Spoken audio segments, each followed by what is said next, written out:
Assalamualaikum warahmatullahi wabarakatuh.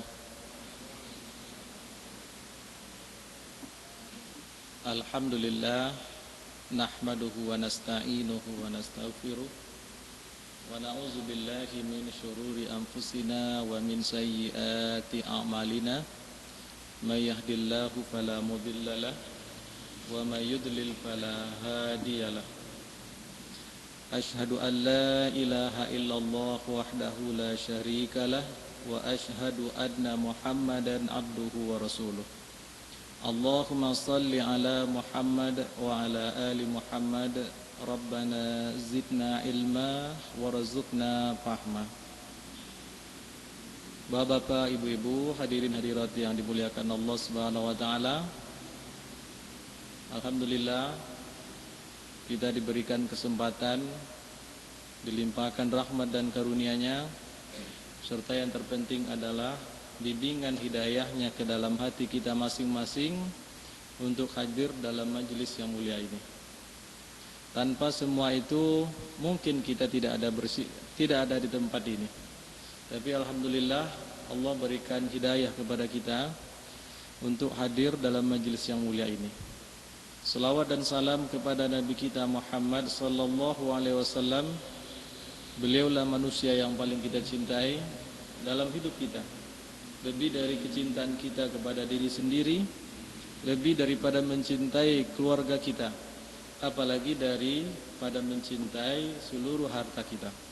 Beliaulah yang telah menyampaikan ad-din ini, agama yang satu-satunya hak di sisi Sang Pencipta alam semesta, Allah Azza wa Jalla, yang mampu menyelamatkan hidup kita dunia dan akhirat. Tak ada jalan lain kecuali dengan berpegang teguh kepada agama yang beliau bawa ini.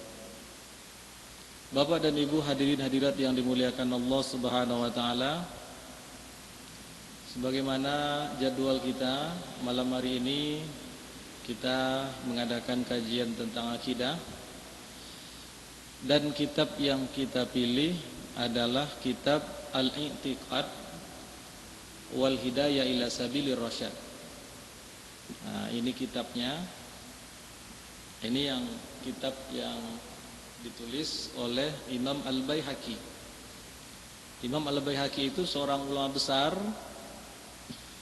Nama beliau sebetulnya adalah Abu Bakar Ahmad bin Al-Husain Al-Baihaqi. Ini dikenal dengan nama Imam Al-Baihaqi. Kalau kita membaca sebuah hadis, sering kita mendengar rawahu Al-Baihaqi, diriwayatkan oleh Imam Al-Baihaqi. Dan dia diberi gelar yang luar biasa oleh para ulama. Sehingga di awal kitabnya ini diberi gelar, talib atau penulis kitab ini adalah Al-Imam Al-Hafiz Syekhul Muhaddisin Abu Bakar Ahmad bin Al-Husain Al-Baihaqi. Kalau disebut dengan Al-Imam, itu adalah pemimpinnya dari ahli ilmu. Beliaulah orang yang pakar. Kalau disebut dia Al-Hafiz, itu orang yang hafal. Nah, kalau di daerah kita ada orang yang diberi gelar Al-Hafiz, ini biasanya orang yang hafal Al-Quran. Tapi pada masa salaf dahulu, orang yang hafal Al-Quran itu tidak diberi gelar apa-apa sama sekali. Karena pada masa mereka, orang yang hafal Al-Quran itu biasa, tidak ada istimewanya. Rata-rata mereka hafal Al-Quran.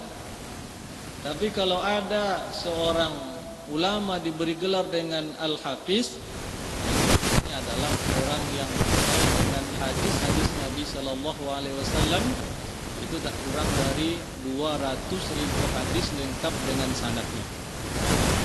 200.000 hadis lengkap dengan sanadnya. Ini baru diberi gelar Al-Hafiz. Jadi hafalan mereka itu sangat luar biasa. Jangan kita bayangkan seperti kuatnya hafalan kita saat ini. Nah, mungkin sekuat-kuat hafalan orang yang ada di kita ini, itu sama sekali tak sejalan dengan kuatnya hafalan mereka.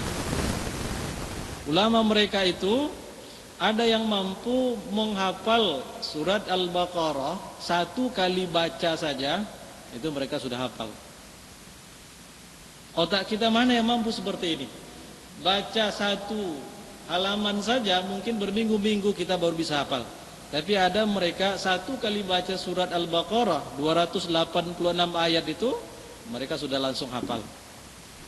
Kemudian ulama memberikan gelar kepada Imam Al-Baihaqi ini dengan Syekhul Muhaddisin. Nah, Syekh itu artinya adalah guru.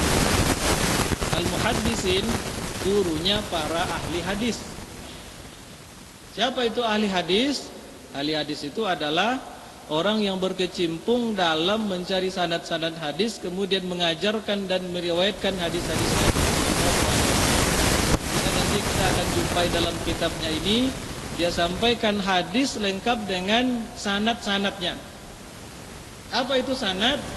Nah, sanad itu adalah rangkaian orang-orang yang meriwayatkan hadis dari Rasulullah sampai kepada hadis itu ditulis, atau dalam ilmu hadis disebut dengan sampai kepada masa tadwin, atau dalam bahasa baratnya disebut sampai pada masa kodifikasi.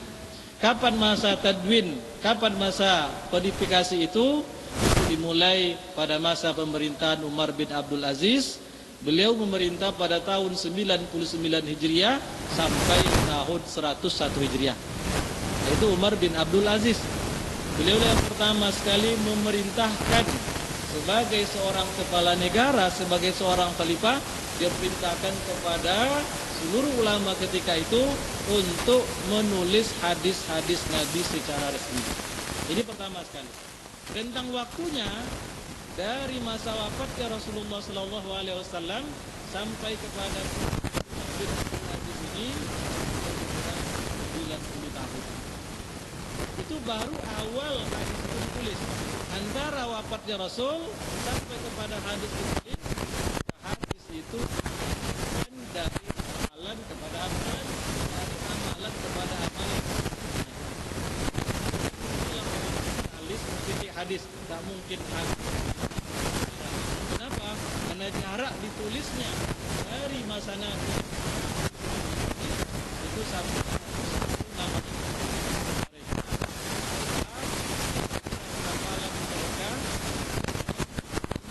hafalan ulama hadis ini tentu tidak pantas, tidak cocok. Ulama itu hafalannya sangat luar biasa. Maka ini menjadi syarat-syarat yang ketat yang telah ditetapkan oleh para ulama hadis dalam ilmu hadis atau disebut dengan mustalahul hadis. Baik. Jadi Imam Al-Baihaqi dia hidup lahir pada tahun 384 Hijriah. Berarti pada akhir abad ke-4 Hijriah dan wafat pada tahun 458 Hijriah. Ini termasuk masa akhir-akhir kodifikasi hadis. Karena boleh dikatakan pada abad ke-5 Hijriah itu adalah akhir-akhir kodifikasi hadis. Tapi memang setelah itu masih ada, tapi tidak terlalu seperti pada masa emasnya pada abad ke-3 dan ke-4. Itu masa emasnya penulisan hadis Nabi Shallallahu Alaihi Wasallam. Jadi beliau ini adalah muhaddisin, Syekhul Muhaddisin, gurunya ahli hadis.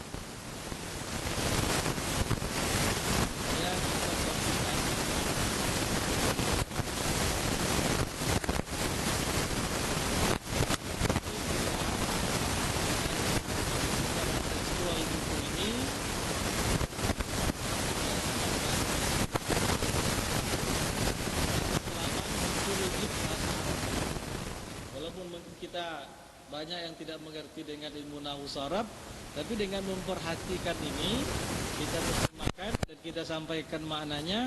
Kita ingin melatih zuk. Nah, orang-orang mengatakan zauk. Jadi silakan.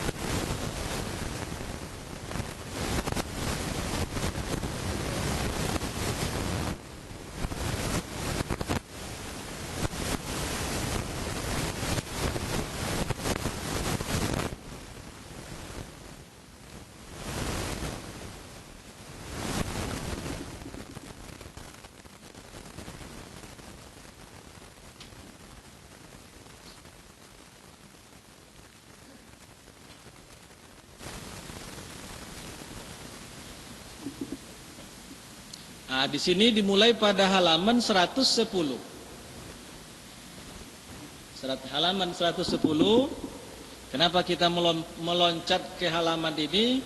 Karena pada halaman-halaman sebelumnya ini menjelaskan tentang biografi dari Imam Al-Baihaqi, kemudian pengantar dari muhakkik namanya. Jadi saya perkenalkan sedikit sistem penulisan kitab-kitab ulama dahulu ini. Kenapa sampai diterbitkan dalam bentuk ketikan seperti ini? Padahal mereka menulis hanya dengan tulisan tangan saja. Kalau kita tengok tulisan asli mereka itu kadang-kala seperti cacing. Tak mampu kita baca. Yang mampu membacanya hanya orang-orang tertentu yang punya pengalaman dalam ilmu tahqiq. Nah, ada namanya ilmu tahqiq atau disebut dengan tahqiqun nusus at-turas. Maka orang yang berilmu ini disebut dengan muhakkik. Jadi muhakkik inilah yang menjelaskan tulisan-tulisan ulama ini, kemudian baru diketik. Dan kerja muhakkik itu sangat berat dan memerlukan waktu yang lama. Baik, pada halaman 110 ini ibaratnya sebuah kesimpulan. Dia sebut di situ al-babul awal, bab yang pertama. Kemudian dia buat semacam dena atau ranji. Nah, ada kotak kecil di situ. Al-Mukallaf. Sebab judulnya ini adalah ini halaman 111. Awwalu ma yajibu 'alal 'aqilil baligh ma'rifatuhu wal iqraru bih. Awwalu ma, sesuatu yang pertama sekali.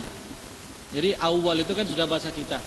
Awaluma, sesuatu yang awal sekali, yajibu, wajib, alal akil, wajib bagi orang yang telah berakal, al-balik, dan sudah sampai umurnya, ma'rifatuhu, dia mengetahuinya, wal iqraru bihi, dan dia mengikrarkan di lisannya. Ini maknanya. Itu bab yang dia buat di sini. Jadi sesuatu yang pertama sekali wajib diketahui dan diikrarkan oleh seseorang yang telah berakal dan seseorang yang telah balik.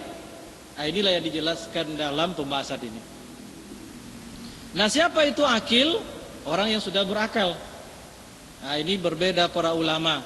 Pada umur berapa seseorang itu dikatakan berakal? Nah, ini terjadi terus ulama. Akil itu ada yang mengatakan pada umur 5 tahun. Kenapa dikatakan 5 tahun?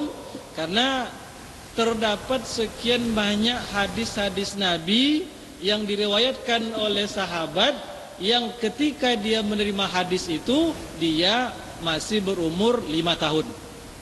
Nah, umpamanya ada hadis, ya gulam sammillah kul biyaminika wa kul mimma yalika. Itu hadis Nabi. Ya gulam, wahai anak kecil, Rasul pernah bersabda kepada seorang rabibnya, wahai anak kecil, ini ketika mau makan, sammillah, bacalah bismillah,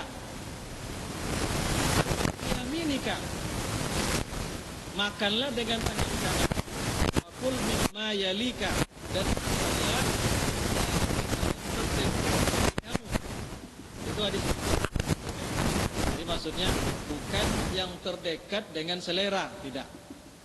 Ini bezo kan, ada yang paling dokek posisi, ada yang paling dokek jo selera. Yang maksudnya yang paling dekat posisinya. Nah, apa kata perawi ini? Saya menerima hadis ini dari Rasulullah SAW ketika berumur 5 tahun. Periwayatan ini oleh para ulama dan dijadikan dalil dalam agama.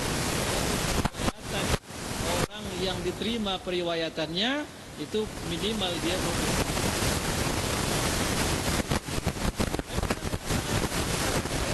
mengatakan 7 tahun.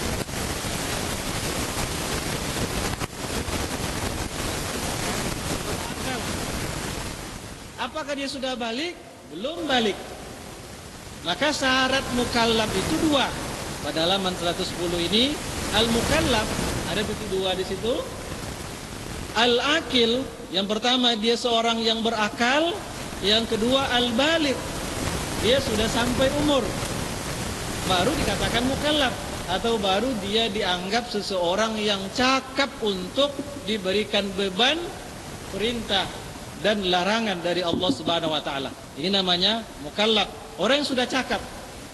Kalau dia belum berakal, jelas dia bukan mukallaf. Kalau umur belum sampai, dia juga bukan mukallaf. Nah, berapa umurnya? Ini terjadi lagi perbedaan pendapat ulama. Ada yang mengatakan tanda-tandanya bagi laki-laki dia telah bermimpi dengan mimpi basah, maka dia sudah mukallaf. Ada yang mengatakan, dan umur itu pun orang bermimpi ada pada umur 11 tahun, ada pada umur 12 tahun, paling lambat menurut Imam Asy-Syafi'i itu pada umur 14 tahun. Bagi perempuan, baliknya ditandai dengan datang bulan. Berarti dua ini syarat seseorang bisa dikatakan mukallaf. Dia adalah berakal, sudah bisa mempergunakan akalnya, membedakan yang baik dan buruk, sudah bisa menghafal, bisa menyimpan, kemudian umurnya telah sampai. Kalau dia dua syarat terpenuhi, maka dia telah mampu menanggung sendiri beban perintah dan larangan dari Allah Subhanahu wa taala. Kalau dia laksanakan perintah, berpahala. Kalau tidak, dia berdosa. Kalau dia jauhi larangan, dia berpahala. Kalau dia melaksanakan larangan Allah, maka dia berdosa. Ini namanya mukallaf. Dan sekarang, awwalu ma yajibu 'alal aqilil balik. Hal yang pertama sekali wajib bagi seseorang yang telah berakal dan telah balik untuk dia ketahui dan untuk dia ikrarkan. Inilah pembahasannya. Pada halaman 110 itu disebutkan awwal wajibatil mukallaf. Halaman 110 awwal wajibatil mukallaf. Itu artinya adalah kewajiban-kewajiban yang awal sekali bagi seorang mukallaf. Wajib itu sudah menjadi bahasa kita, awal juga menjadi bahasa kita. Awal wajibat, kewajiban yang awal-awal sekali. Apa dia? Ma'rifatullahi wal ilmu billah. Allah dan berilmu. Itu yang pertama sekali. Bahkan mengenal Allah dan berilmu tentang Allah ini lebih didahulukan daripada pengucapan la ilaha illallah itu sendiri. Ya kan, syaratnya kita diakui sebagai seorang muslim itu adalah ketika kita mengikrarkan syahadat asyhadu an la ilaha illallah. Tapi ternyata ada kewajiban yang lebih dahulu daripada mengucapkan ucapan syahadat itu. Apa itu? Ma'rifatullahi wal ilmu billah. Mengenal Allah dan betul-betul berilmu kepada Allah. Itu yang pertama sekali. Apa dalilnya? Ini kita tengok halaman 111. Ini dikumpulkan oleh Imam Al-Baihaqi ini dari berbagai ayat-ayat Al-Quran dan hadis-hadis Nabi sallallahu alaihi wasallam. Qala Allah jalla sana'uhu li nabiyhi Muhammadin sallallahu alaihi wasallam. Allah berkata, kalau ada istilah ta'ala wa tabarak, itu pujian untuk nama Allah, Maha Agung dan Maha Tinggi. Kalau jalla sana'uhu, sana itu artinya pujian, Jalla itu maha tinggi. Artinya Allah yang dialah yang memiliki pujian yang tertinggi. Tidak ada Allah Subhanahu wa taala. Ini Jalla sana'u. Jalla itu yang paling agung, sana'u yang paling tinggi, paling agung pujian untuknya. Jadi Allah berfirman kepada nabinya Muhammad sallallahu alaihi wasallam. Apa katanya? Dalam surat Muhammad ayat yang ke-19, fa'lam annahu la ilaha illallah. maka berilmulah. Annahu, kalau fa'lam itu kan fi'il amar. Nah, maka berilmulah, atau bisa dipaidi istinab, tidak diartikan. Berilmulah kamu. Kepada siapa perintahnya? Perintahnya hanya kepada satu orang. Ayat ini kepada Rasulullah SAW. I'lam, berilmulah kamu wahai Muhammad.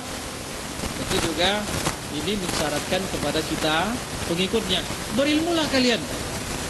Tentang apa?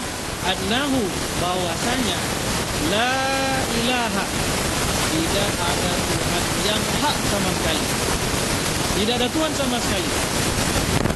Illa ini orang alias tidak disebut dengan la nafiyatul lil jinsi. La yang menafikan segala jenis.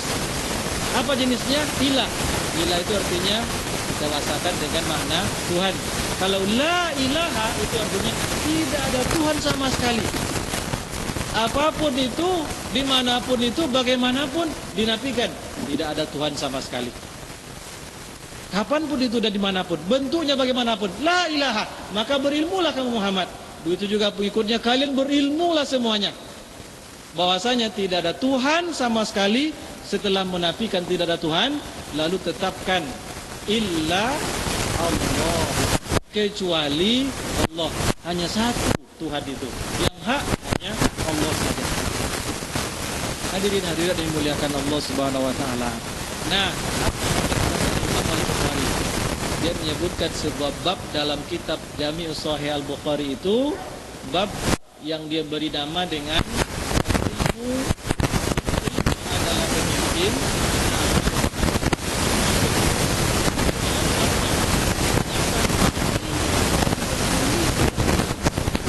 Sebelum kita mengucapkan la ilaha illallah, bersaksi dengan kata ini, kita wajib berilmu dulu. Ada orang muslim ingin menjadi mu'alaf, ingin mengucapkan syahadat, jangan cepat-cepat diterima. Hanya dulu, beri pemahaman dulu. Dia berilmu tidak ada. Dia mengucapkan syahadat la ilaha illallah, tapi dia tidak berilmu. Nah, yang dimaksud berilmu itu tahu dengan benarnya.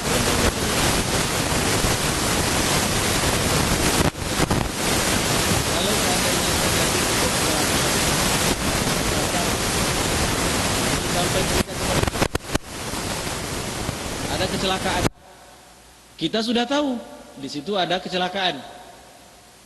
Pasiennya begini-begini, atau yang terjadi begini-begini. Tapi kita tidak tahu sepenuhnya. Kita tidak melihat, kita tidak bisa menghafal bagaimana kronologinya, bagaimana keadaan orang yang kecelakaan itu, kemana dibawanya, kita tidak tahu sama sekali. Hanya informasi umum. Yang seperti ini kita tidak bisa dikatakan berilmu. Tapi coba, kita sedang berada di tempat kejadian itu.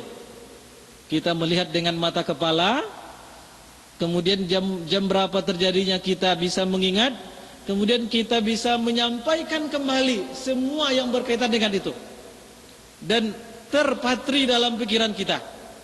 Apapun yang ditanya orang, kita siap jadi saksi, dan kita bisa menyampaikan, karena kita betul-betul menyaksikan dengan mata kepala, bisa mengingat, bisa menghafal. Maka orang seperti ini dikatakan berilmu dengan kejadian itu. Berilmu bahwasanya tidak ada Tuhan yang hak disembah selain Allah, harus mengerti dulu tentang Allah, bahwasanya tidak ada Tuhan yang hak disembah selain daripada Dia. Jadi sebelum seseorang mengucapkan la ilaha illallah, dia berilmu dulu dengan makna la ilaha illallah itu. Kemudian wa qala lahu wa li ummatihi. Wa qala, siapa yang berkata? Yang berkata di sini adalah Allah.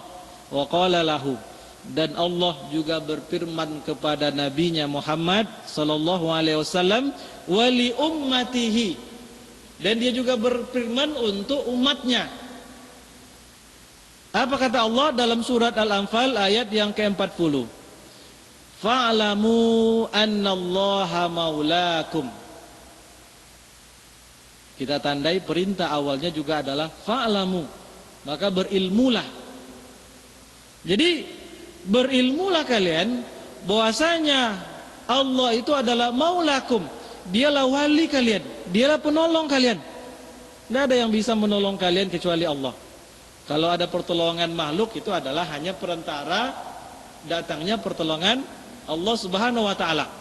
Tapi yang sebenar-benar penolong itu wali kita itu adalah Allah Subhanahu wa taala. Nah, perintahnya juga fa'lamu, maka berilmulah. Ayat berikutnya, ini juga dinukilkan. Jadi seolah-olah Imam Al-Baihaqi ini sudah mengkaji ini secara tematik dari ayat Al-Quran. Dia kumpulkan ayat Al-Quran. Wa qala, dan Allah juga berfirman, fa'lamu annama unzila bi'ilmillah wa an la ilaha illa huwa wa an la ilaha illa fahal antum muslimun. Kalau wa an la ilahu, kalau kita berhenti di situ maka jangan dibaca huwa. Pokoknya begini, wa an la ilaha illa huwa, itu jangan. Tapi kalau berhenti wa an la ilaha illahu, itu baik. Tapi kalau lanjut wa an la ilaha illa huwa fahal antum muslimun. Nah, ini. Lagi-lagi perintah pertamanya adalah fa'lamu, maka berilmulah kalian. Annama unzila bi'ilmillah, bahwasanya dia diturunkan berdasarkan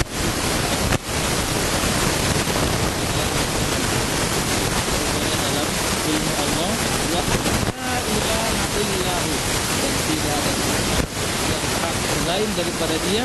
Fahal antum muslimun, maka apakah kalian berserah diri? Apakah kalian menjadi muslim atau tidak? Biasanya ayat seperti ini, fahal antum muslimun. Nah, oleh para ulama tafsir, kata-kata fahal di sini yang merupakan huruf istifham atau huruf tanda tanya, itu fungsinya adalah litashir namanya. Nah, untuk menghinakan orang yang tidak beriman, orang yang tidak patuh, orang yang tidak tunduk kepada agama Allah. Setelah Allah paparkan dalam ayat sebelumnya bukti tentang Allah, ayat-ayat tentang Allah, jadi ingat bukti-bukti tentang Allah itu seperti disebutkan dalam surat An-Nur, itu ibarat itu adalah cahaya langit dan bumi, dan perumpamaan itu adalah seperti miskat. Apa itu miskat? Miskat itu artinya atau ibarat lubang di tetapi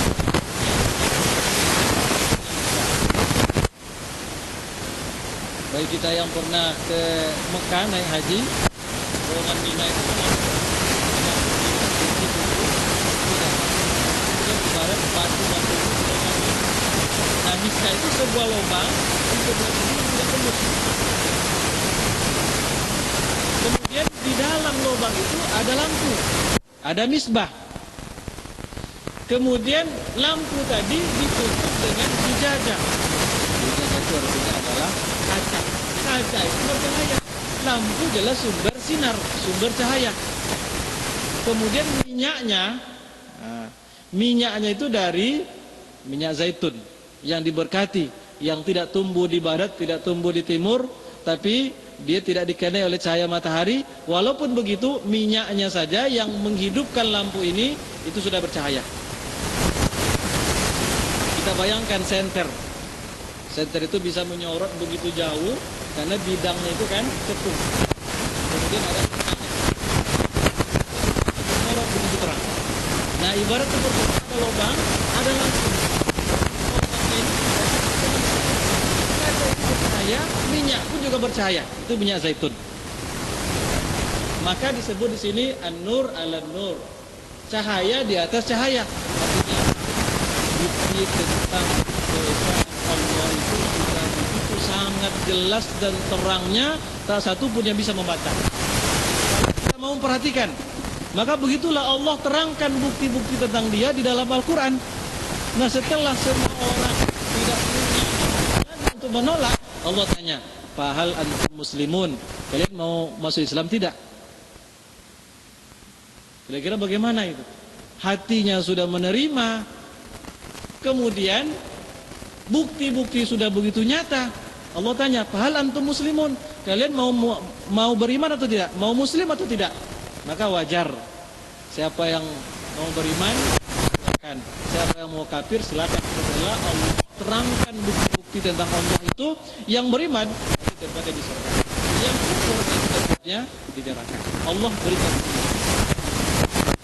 Nah, yang kita tengok di sini adalah fa'lamu. Ayat berikutnya.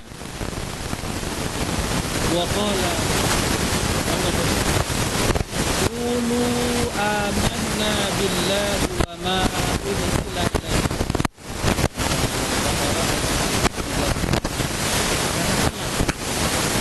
Kami beriman dengan keimanan yang kokoh kepada Allah, wa ma unzila ilaina, dan apa yang telah diturunkan kepada kami. Nah, ini jelas. Katakanlah, setelah kalian mengakui dengan akal dan hati kalian, sekarang ucapkan. Ya. Akhbarana Abu Al-Husain Ali ibni Muhammad ibni Abdullah bin Basran Al-Adal. Ini namanya sanad. Kata Imam Al-Baihaqi, akhbarana, telah mengkabarkan kepada kami. Artinya dia berguru kepada siapa? Kepada Abu Al-Husain Ali bin Muhammad bin Abdullah bin Basran. Telah mengkabarkan kepada kami Abu Al-Husain Ali bin Muhammad bin Abdullah bin Basran Al-Adal. Al-Adal ini ada di bawahnya itu kurung, ada angka 1. Nah, ini tulisan dari muhakkik. Dia sebut fil ibar al-muaddil al-amawi qala al-khatib kana saduqan sabatan tamul muru'ah zahirud diyana. Unzur al-ibar liz-Zahabi. Itu apa artinya? Dalam kitab al-Ibar yang ditulis oleh Imam Az-Zahabi, bahwa Abu Al-Hasan yang merupakan guru Imam Al-Baihaqi itu, sebagaimana disebutkan oleh Al-Amawi dari perkataan Al-Khatib Al-Baghdadi, kata Al-Khatib adalah kana saduqan. Dia ini adalah seorang yang saduk, seorang yang jujur, sabatan, kokoh dalam hadis, dalam agama, tamul muru'ah, sempurna dia menjaga mur'ahnya. Sebab seorang ulama hadis itu dia wajib orang yang menjaga mur'ah. Apa itu mur'ah? Menjaga mur'ah, memelihara perkara-perkara yang walaupun tidak haram, tapi kalau dilakukan maka membuat harga dirinya jatuh. Apa contoh? Ada orang umpamanya dia makan, dilihat oleh orang berdiri, walaupun makan berdiri tidak haram, tapi makruh. Kalau dia meriwayatkan hadis, maka hadisnya ditolak, karena dia dianggap orang yang tidak adil. Apalagi contohnya, kalau ada orang pada suatu tempat di mana jemaahnya biasa ke masjid itu sholat berjamaah dengan kain sarung, tapi dia membiasakan dengan pakai celana panjang, walaupun sholatnya sah, andaikan dia seorang perawi hadis, maka hadis yang dia riwayatkan tidak diterima. Sampai seperti itu ketatnya para ulama menilai orang-orang yang merekan hadis itu betul-betul bukan hanya tak dalam beragama, tapi harga dirinya, termasuk memakai peci. Walaupun sholat tanpa peci itu sah, tapi kalau ada orang yang meriwayatkan hadis sholat berjamaah dia tidak pakai peci, dan itu dia biasakan, kalau dia riwayatkan hadis, hadisnya ditolak, karena dia tidak termasuk orang yang tammul muru'ah, zahirul diyana, orang yang nyata-nyata kokoh dalam menegakkan agama. Ini dalam menjelaskan Abu Al-Husain Ali bin Muhammad bin Abdullah bin Basran. Bapak dan Ibu hadirin yang dirahmati Allah, waktu kita sudah masuk. Jadi untuk malam ini kesimpulannya, yang pertama sekali yang wajib bagi seorang mukallaf adalah ma'rifatullah wa ilmu billah, kemudian al-i'tiraf billah wa syahadah. Ada 3. Ilmu atau ma'rifah, kemudian pengakuan di hati, dan yang ketiga bersahadat. Demikian pengajian kita pada malam hari ini. Semoga bermanfaat dan membuka wawasan kita untuk lebih dalam lagi menggali ilmu-ilmu yang telah diwariskan oleh para ulama kita kepada kita. Terima kasih atas perhatian. Mohon maaf atas khilaf dan kekurangan. Billahi taufiq wal hidayah. Wassalamualaikum warahmatullahi wabarakatuh.